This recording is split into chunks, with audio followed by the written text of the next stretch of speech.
بیٹیوں کی تربیت ایسے کریں کہ جیسے وہ کسی محل میں رہ رہی ہیں، اور آپ نے دیکھا ہوگا کہ محل کی شہزادیاں باحیا لباس اور باادب تربیت کی مالک ہوتی ہیں۔ انہیں نام محرموں کے سامنے اٹھنے بیٹھنے کی تمیز سکھائیں۔ انہیں بتائیں کہ فاطمہ الزہرا رضی اللہ تعالی عنہا کیسے اپنے آپ کو ڈھانپ کے رکھتی تھی۔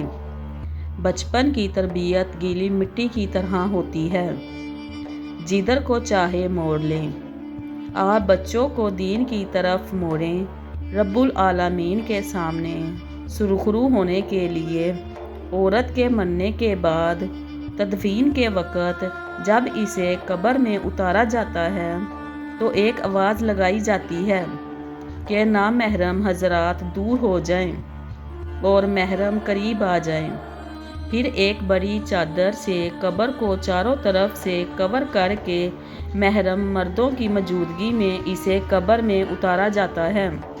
جو شریعت ایک مردہ عورت کی بے پردگی نہ ہونے دے تو کیا ہے یہ ممکن ہے کہ ایک حسین جوان عورت کو سرخی پاؤڈر اور زیب و زینت کی تمام فتنہ سامانیوں کے ساتھ کھلے چہرے گھومنے کی اجازت دے دے؟ نہیں، ہرگز نہیں۔ ابھی بھی وقت ہے، سنبھل جاؤ، ورنہ کل قبر بہت مشکل گھاٹی ہے۔ ایک شخص نے مولا علی سے کہا، یا علی مجھے بتائیں موت کیا ہے؟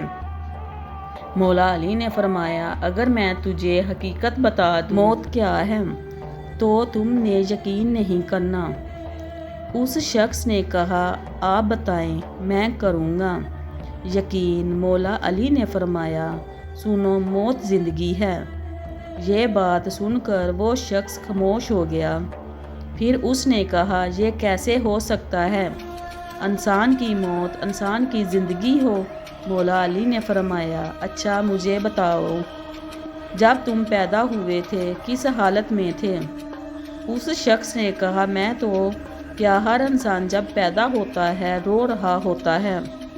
مولا علی نے فرمایا، وہ رو رہا اس لیے ہوتا ہے کیونکہ جب وہ اپنی ماں کے پیٹ میں ہوتا ہے اس کو لگتا ہے وہی اس کی زندگی ہے، اور جب وہ دنیا میں آتا ہے تو اسے لگتا ہے جیسے اس کی موت ہونے لگی ہے، اس لیے وہ روتا ہے۔